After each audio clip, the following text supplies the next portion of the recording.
I don't understand why this happened, but it did. So as a result of last night's game and the stats that were accumulated, Justin Jefferson has reclaimed the overwhelming favorite spot to an offensive player of the year. Tyreek was bumped back up. Jefferson is like 7-1 in many places to win. I don't know if people understand this, but them losing was by far the worst possible thing that could have happened for him winning offensive player of the year. The winner of that award must win, in general, a ton of regular season games. They haven't won any. And so I would just be curious, like, if you're someone who like bet him, or like you saw the game last night and your thought was that like this is a bet that needs to be made. I think you're in crazy town. I think he's actually almost a 0 already to win. He's not a 0 yet. It's only week 2. He's closer to 0 than almost anybody else on the board.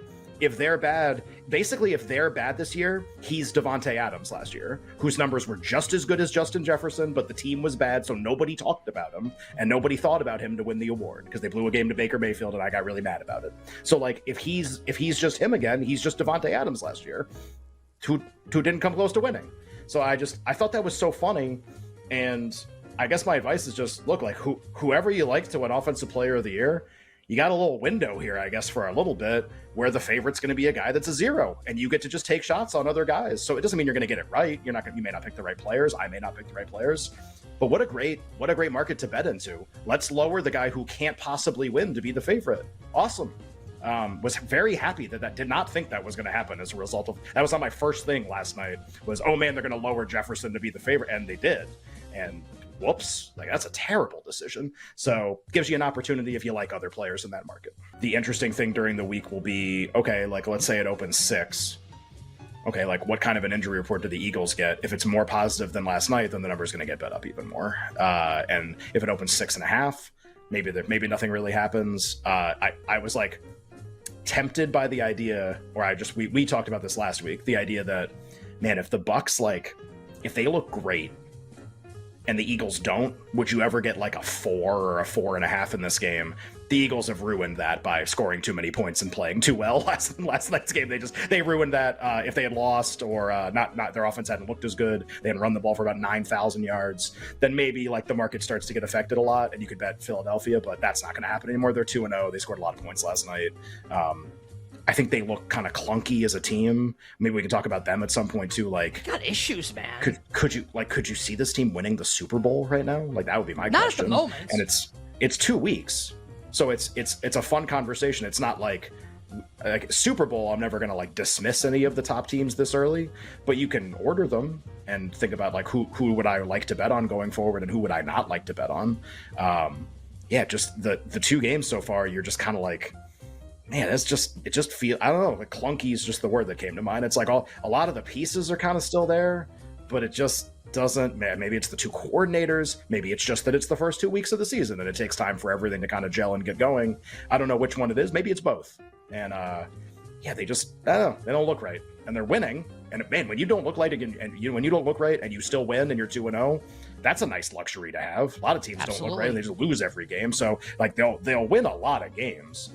It's just kind of like, I don't know, you just kind of watch them, you go, would I like this team in a rematch against Kansas City at the end of the year? And again, Kelsey, Chris Jones playing in that game. Would I like them against Cincinnati? Would I like them in a rematch of the NFC Championship against San Francisco, depending on where the game was played?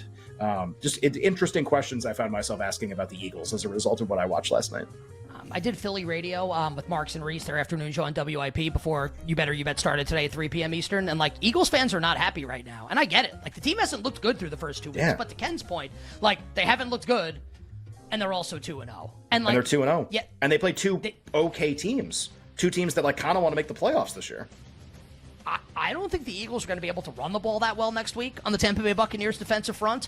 They have yet to show through 2 games that they they haven't won by margin yet. And like Minnesota, like literally like tried to hand them the game, like go win this game by 30 points. And the Eagles defense was just like, no. Now I know it's Kirk Cousins and Baker Mayfield, and I understand the difference there. I'm almost certainly going to end up with a bet on Tampa coming up next week at a big number on Monday night against the Eagles. Texans and Colts, and C.J. Stroud added to the injury report for Houston with that shoulder, and Ken going to break saying, like, I don't think there's a big difference in the market between C.J. Stroud and Davis Mills. Looks like the betting market agrees because it hasn't reacted really at all. Houston holding as a 1-point favorite. So now that we kind of gave our analysis there, we're kind of like, hey, like, Indianapolis is going to get better as a result, and it's Davis Mills. Probably like the Texans in that spot. But I think we think it's probably going to be Stroud. We'll find out on Sunday morning. Ken, any bets for you right now with Houston and Indy? I don't think so. I could see, just for the record, like I say, there's no difference between the two. If Stroud is officially declared out, I think you could see the Colts go to like a 1-point favorite or a 1.5. I think there'd be some move, even if it's like we don't think it's correct or we don't think there's a big difference. Just like a quarterback injury producing zero move whatsoever is very rare. Even if we don't think there's a big difference, there's usually some kind of move in the market, some kind of reaction. But like that wouldn't create a bet. Like Colts +1 to -1. I mean, unless you're like on some kind of razor thin edge in this game, like looking for something, I don't know how that would create a bet.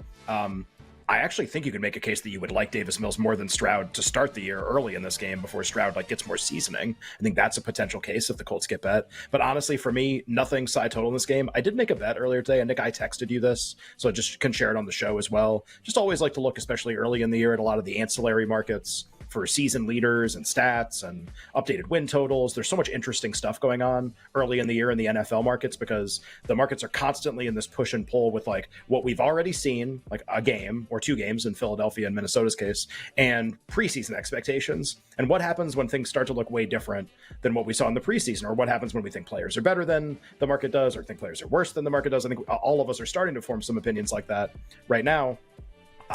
Based on what I saw against the Jacksonville Jaguars in week 1 and what I thought before the year about Anthony Richardson, I actually think he is live to lead the league in rushing touchdowns, which I know sounds like kind of weird, like a quarterback leading the league in rushing touchdowns. It's rare. Jalen Hurts tied for second last year in this statistical category. Jamal Williams obviously led the league and had like 4 touchdowns in one game, had a ton of vultured 1-yard touchdown runs, and did lead the league. Jalen Hurts was tied for second. So I think in the right system, the one Indianapolis is running, the same one that got Hurts tied for second last year. With Anthony Richardson, I think he's actually kind of live. I don't think he's like gonna do it, like it has to happen. But I mean, based on what you saw in week 1, look how many opportunities he's going to get down by the goal line to potentially score some touchdowns with Shane Steichen's offense, obviously, that produced that Jalen Hurts season last year. Richardson is 25-1 currently to lead the NFL regular season in rushing touchdowns. And it's really about price. And I think he is a player that is still very difficult to handicap. So I think getting a big price on someone that we all don't fully understand yet, or an offense we don't fully understand yet, seems like it has a lot of room to drop as opposed to some more of like the known quantities that could definitely Tony Pollard or Hurts himself or anybody else could lead the league in touchdowns. Bet Richardson 25-1. I believe that price is still available. Now, some people would call it a sin that Anthony Richardson did not have 2 rushing touchdowns last week and one at the Richardson? end of the game. I would never go so far as to say such a thing. Something as trivial as a touchdown in garbage time of an NFL game to be a sin. I would never say that. But I think there are some that might. Maybe I would too. Maybe. Maybe in the Sin City. Maybe. Yeah. This total's getting bet up like a little bit, right? I talked about this earlier in the week, maybe a contrarian over. Like, I want to know who the Texans quarterback is going to be and see where the market settles before we do that. We'll talk about that on Sunday. I haven't done it yet, Ken. If I did it. I think I'm gonna end up with the Colts ticket in this game. Just like the Texans are down, their offensive line is Swiss cheese. They're down both starting safeties, and I thought Richardson acquitted himself pretty well. I love your bet and your thought on Richardson and all the rushing touchdowns. He's gonna get those rushing touchdowns. Maybe he doesn't lead the league, but I hope he does for your bet. But I love your handicap there. Also, it's worth noting, I thought he acquitted himself really well as a passer last week. I think exceeded everyone's expectations throwing the football. We talked about this with Brad, supporting Michael Pittman, supporting Josh Downs. I think he'll support Kylan Granson, their tight end this week. We'll talk about him coming up on Sunday. I like Anthony Richardson a lot. Stroud, a little bit more lukewarm on, even if he plays, whether he doesn't or whatever. I'm going to end up with a Colts bet of some kind. I don't know what it is yet. We'll talk about it on Sunday, but I'll be in on Indianapolis. Dallas, a 9-point favorite against Zach Wilson and Gang Green. Total here is 38.5. We'll ignore some of the insane Aaron Rodgers quotes today from his appearance on the Pat McAfee show, and we'll just get to the handicap of this game. So Cowboy stuff injury-wise. Zach Martin is questionable. Obviously, one of the best guards, maybe a Hall of Fame guard. Did practice Thursday and Friday in a limited fashion. We expect him to play. Tyler Smith, doubtful again. Didn't practice all week. I do not think we'll see him. I don't think we'll see Cowboys safety Donovan Wilson either. And Brandon Cooks doesn't practice all week. Being called a game-time decision, but I mean, you don't practice all week. That seems bad. And the Jets, I think, should basically have everybody. Breece Hall's questionable, but going to be on a pitch count again per Robert Saleh. Becton expected to play. So I think it's pretty clean for the Jets, aside from, Aaron Rodgers tearing his Achilles 5 plays into the season opener, 4 plays into it, whatever. Cowboys -9 at home against the Jets. Ken, 38.5 your total. Yeah, I mean, McCarthy coaching a team that's a massive favorite with some injuries and a game that's inflated because of a quarterback injury, too.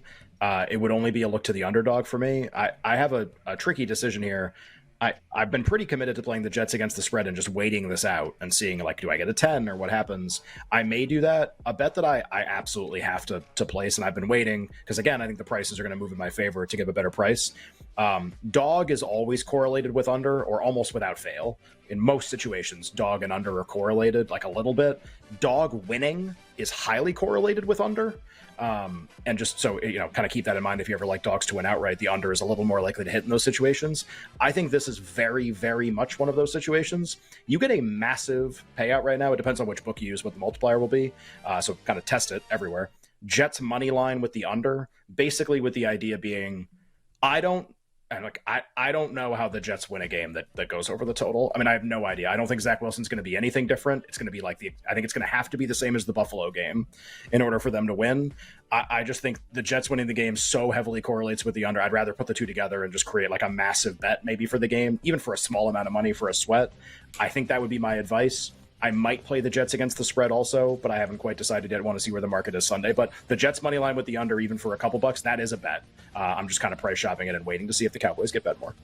I'm a little bit of the opposite here. We've talked about this game a lot this week. I don't know if I'm going to play the Jets on the money line, but I do like the Jets to cover the spread, and I love the under. I feel like this needs to be 36.5. So I'm on the under as well.